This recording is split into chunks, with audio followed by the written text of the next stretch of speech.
Bon, Romain, comment vous avez fait à devenir ambulancier? Je suis devenu ambulancier par le biais de la famille.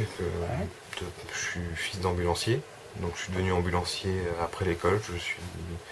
J'ai passé mon auxiliaire, puis après 2-3 ans d'expérience, j'ai passé mon DEA. Je suis maintenant régulateur, je fais le planning dans l'entreprise. Quel type de situation et quel type de malade vous avez à transporter et à gérer? Tout type de malade, tout type de situation, beaucoup d'accompagnement de personnes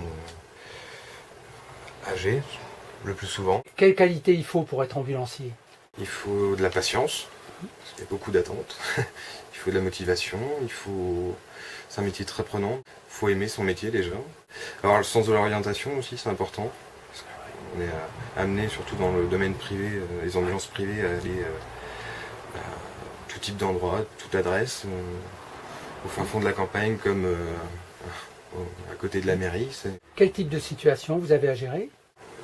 Plusieurs situations d'accompagnement simple, consultation, puis il y a des situations d'urgence, de détresse plus ou moins vitale, mais qui amènent à beaucoup de stress, quand même, où le stress peut monter.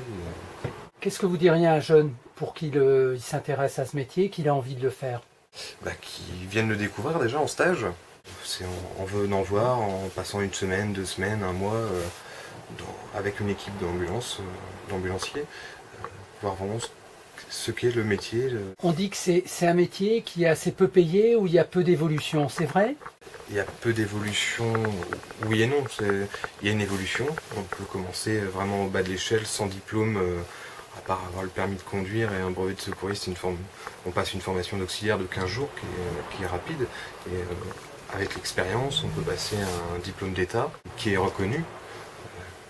Et après, selon les entreprises, oui, il y a une évolution quand même. C'est un métier réservé aux hommes ou est-ce que les femmes peuvent le pratiquer également? C'est un métier mixte. Les hommes sont plus dans le physique, les femmes ont plus d'écoute que les hommes souvent. Donc ça permet. Souvent un équipage en ambulance, un équipage mixte est beaucoup plus performant qu'un équipage que féminin ou que masculin. Est-ce que les horaires, c'est un inconvénient, une contrainte dans le métier?